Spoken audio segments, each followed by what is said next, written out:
See, look, you don't buy no money. Come back.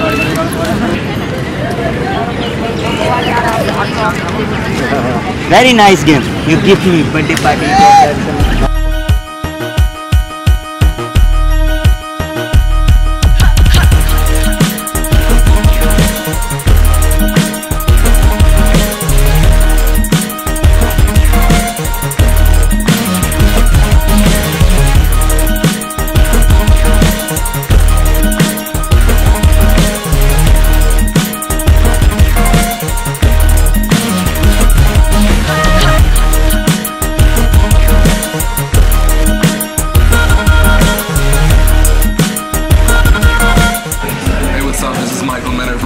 Music, and I'm at the home of the future. This is where the future started.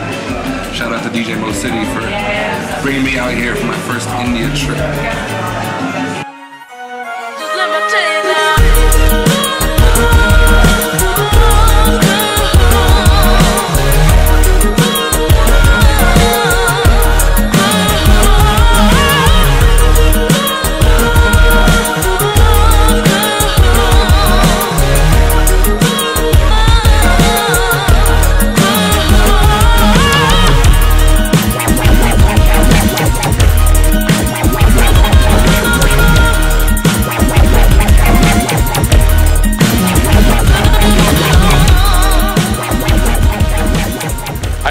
I was born in Poland, and my grandfather set up looms here in India.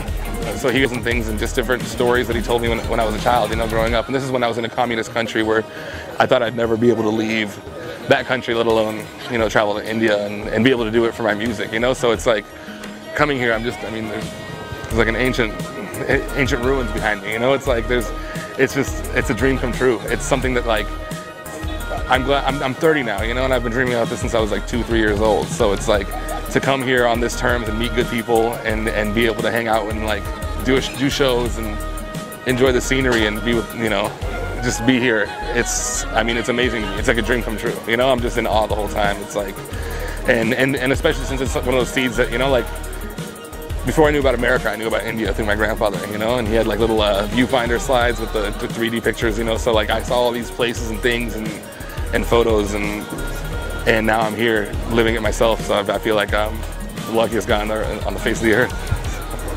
Well, I started getting into music early on. My parents got me piano lessons when I was like 8-9 years old, and my dad at the time was experimenting with synthesizers, so he had a huge synthesizer studio in the upstairs bedroom, you know, and I'd go there after school, tinker around with it. He had drum machines I'd start messing with, and I had no idea that I'd ever be like a producer at that point, you know. I was just a kid playing around with toys.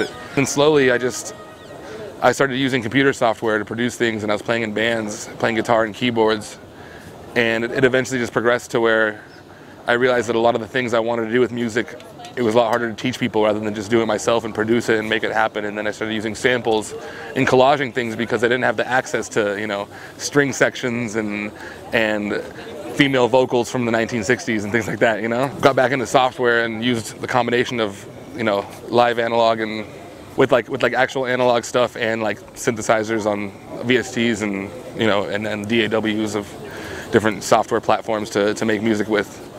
And yeah, and the longest time I was doing stuff more around the hip hop world, where I was rapping and I had other rappers on my beats. And I never really saw that, like, the beats that I was making being able to be played alone. You know, I always saw them as a background for hip hop, and then all of a sudden, you know, over the last 5-6 years, our whole crew, it's kind of went from, you know, playing a few tracks in a car to your friends to playing it to a few thousand people, you know?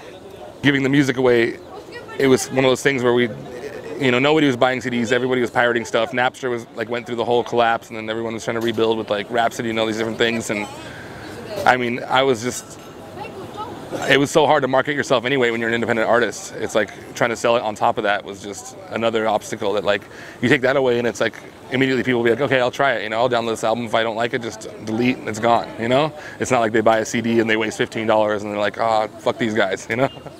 So yeah, I mean, that's been a blessing, you know, just kind of starting a new way of marketing yourself by giving the music away for free and then playing shows to larger crowds and just, you know, being able to make money on the touring side rather than just the marketing your music side. And that way it also lets you do whatever kind of music you want, because you're not trying to sell your songs as singles and as hits.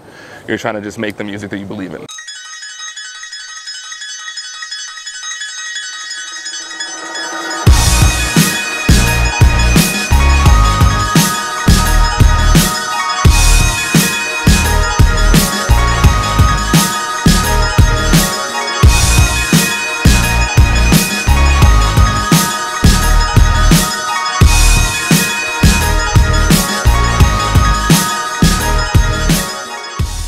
Having just gone with my, you know, my born name of Michal Menert and just being able to do that instead of being, you know, under a moniker, it's like, it's made it a lot more personal for me. Like my whole first album I made, I was making it while my dad was dying of cancer, you know? So like a lot of the songs, there's samples like We Come and We Go, Tomorrow May Never Come, you know, just different sounds that like really were personal for me and a way for me to like connect with what was going on, and it just kind of let me have like a real bond and a real like ownership of my music, where like even though I'm sampling stuff like that, it feels like this is my own thing, and if other people don't like it, at least I can stand behind it and be like, this is what I was feeling at the time, and it was how I expressed and got through that time in my life, you know? So that's what it is for me, and it's like I try to really, where a lot of like electronic dance music is on the tip of being like more consumable and just kind of like an atmosphere for a party, like I try to make it some music that you can live by, you know, like music that you can listen to in day-to-day life and just kind of have there to be an accompany piece to